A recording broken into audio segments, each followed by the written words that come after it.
Cristiano Ronaldo wasn't born a champion. He was born on February 5, 1985, on a small, quiet island called Madeira, off the coast of Portugal. For many, Madeira is a beautiful holiday destination, but for Ronaldo, it was a place where life was incredibly difficult. His family lived in a tiny home with thin walls and no extra comforts. The roof sometimes leaked, and the house was cramped. But what they lacked in wealth, they made up for in love. Still, life wasn't easy. Ronaldo's father, José Diniz Aveiro, worked as a gardener and a kit man at a local football club. His mother, Maria Dolores, cleaned houses and cooked meals for others just to make ends meet. They worked long hours, yet sometimes it still wasn't enough. There were days when the family didn't even have enough food on the table. Ronaldo grew up understanding what struggle meant from a very young age. But even as a small child, Ronaldo had something different, a hunger that wasn't just for food. It was a hunger to become someone, to rise beyond his situation, and to play the game he loved more than anything, football. By the time he was just 7 years old, Ronaldo was already out on the streets every day, kicking whatever he could find, a worn-out football, a plastic bottle, even rolled-up socks. He didn't need expensive gear or a real pitch. The streets were his stadium, and his feet did the talking. While other kids watched cartoons or played video games, Ronaldo was running, dribbling, and practicing every single chance he got. Neighbors and friends began to notice. "This boy is special," they'd say. He was faster than the other kids. He was stronger despite being thin. And most of all, he was more determined. Even if he fell, even if he was hurt, even if it was raining, Ronaldo never stopped playing. He treated every kick like it was the World Cup. But chasing a big dream when you come from a small place with nothing in your pocket is never easy. There were no shortcuts. No sponsors. No safety nets. Ronaldo often had to face judgment, rejection, and even bullying for daring to dream so big. Some people laughed at him. Others told him to be realistic. But none of that mattered. Because inside him was a fire, an unshakable belief that he was meant for more. He once said, "I knew if I worked hard enough, the world would notice me one day." And that belief, that mindset, became the foundation of everything he would go on to achieve. Cristiano Ronaldo was just 12 years old when life asked him to make a decision that most adults would find terrifying. He was offered a chance to join Sporting Lisbon, one of the biggest football clubs in Portugal. It was a dream opportunity, but it came with a cost. He would have to leave his family behind on the island of Madeira and move alone to the Portuguese mainland. For a boy who had never been far from his parents, it was a heavy decision. Imagine being only 12, no parents, no siblings, no warm meals or comforting hugs. Just a cold room in a dormitory with strangers. Ronaldo moved to Lisbon with nothing but a suitcase, a few clothes, and a heart full of hope. At night, when the training was over and the lights went out, the silence of the room would be broken only by his quiet sobs. He cried almost every night, aching for the voice of his mother, the smile of his father, and the streets of Madeira. Most kids in that situation would have given up. But not Ronaldo. Instead of breaking, he hardened. Instead of quitting, he trained harder. He woke up early. He stayed late on the field. While others were resting, he was running, shooting, perfecting his game. He made a promise to himself, "If I'm going to be away from my family, it has to be for something great." But the emotional pain wasn't the only battle he had to fight. In Lisbon, Ronaldo spoke with a different accent. Kids from the mainland mocked him for the way he talked. They called him names, laughed at him behind his back. And sometimes to his face. He was an outsider. Even some teachers didn't see any potential in him. They saw a poor boy who was only interested in football, not school. One teacher even told him, "You'll never amount to anything." That hurt. But instead of letting their words break him, Ronaldo used them as fuel. He didn't shout back. He didn't complain.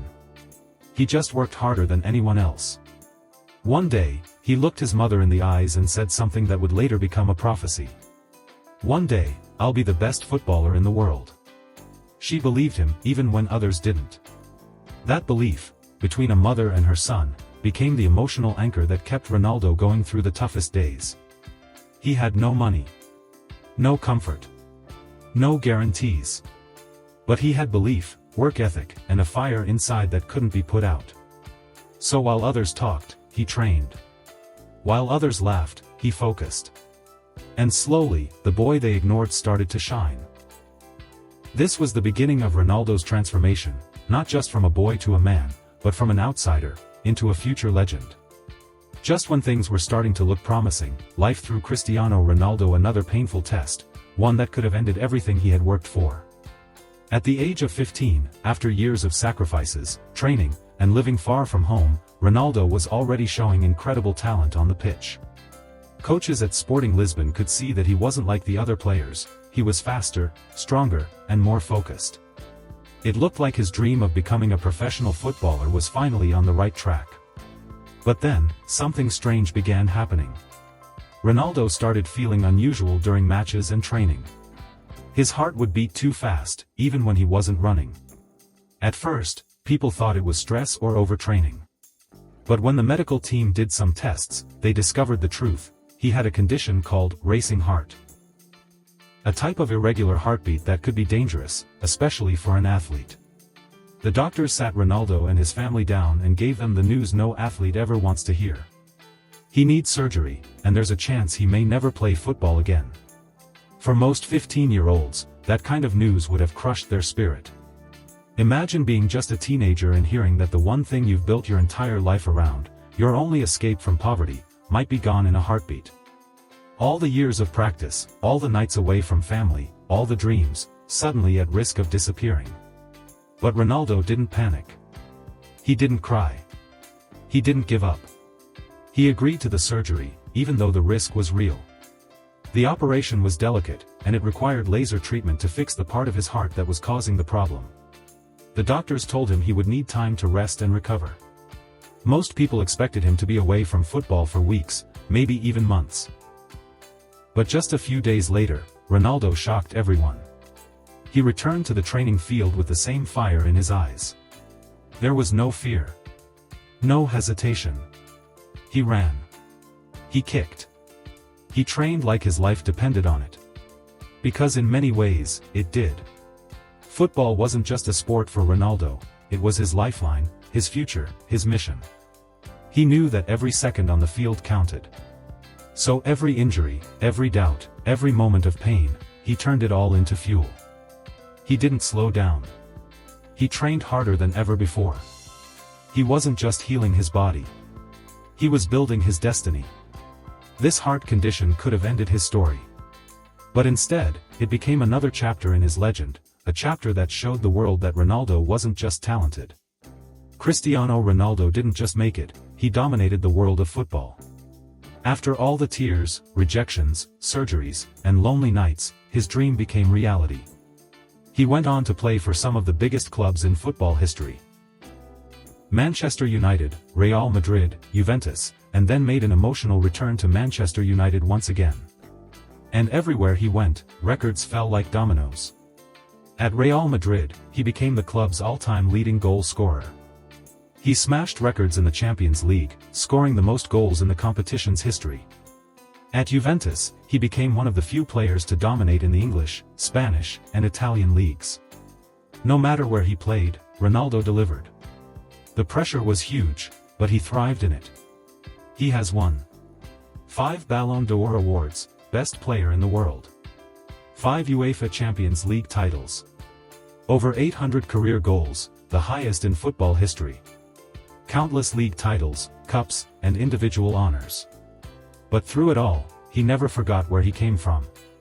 He once said, "I came from nothing. I had no education. I had no money. But I had dreams. And I worked for them." That sentence defines who Cristiano Ronaldo is, not just as a footballer, but as a person. Even today, when he's already considered one of the greatest to ever play the game, he still trains like he's got everything to prove. While others rest, Ronaldo is grinding. He wakes up early, follows a strict diet, avoids distractions, and constantly looks for ways to improve his fitness, speed, and technique. Why? Because he remembers the struggle. He remembers the empty dinner plates. The lonely nights in Lisbon. The pain of being mocked and misunderstood. The fear of losing football forever due to his heart condition. He carries those memories like fuel in his veins. Ronaldo's story isn't just about football. It's about life. It's about the power of self-belief, of hard work, of never letting your background define your future. He didn't get lucky. He didn't wait for opportunities. He created them. He fought for them. And he's living proof that no matter how tough your beginning is, it doesn't have to define your end. You don't need a rich family, fancy training, or the perfect start. What you need is a dream, and the courage to chase it with everything you've got. Cristiano Ronaldo didn't just rise to the top. He climbed there, step by painful step. And in doing so, he became more than a footballer. If Ronaldo's story inspired you, don't forget to hit the like button and subscribe for more powerful stories like this. Your support helps us bring more motivation to the world, one story at a time.